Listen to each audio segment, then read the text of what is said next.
Today we are going to show you how to repair a door latch.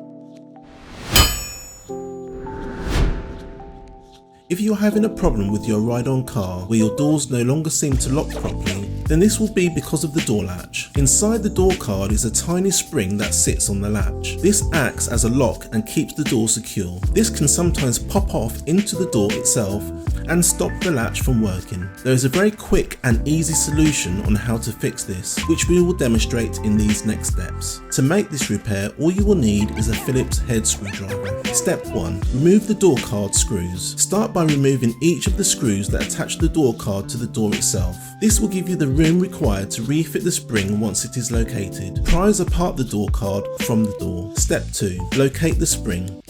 The spring will have fallen off somewhere within the door. You can use a torch to make it easier to locate the spring. Step 3. Attach the spring.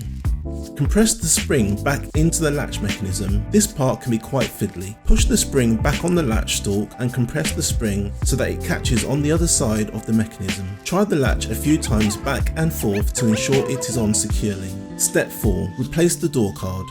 Replace the door card by lining up the holes and placing the screws back into the door card that were previously removed. And that's it, the door should now be secure when locked.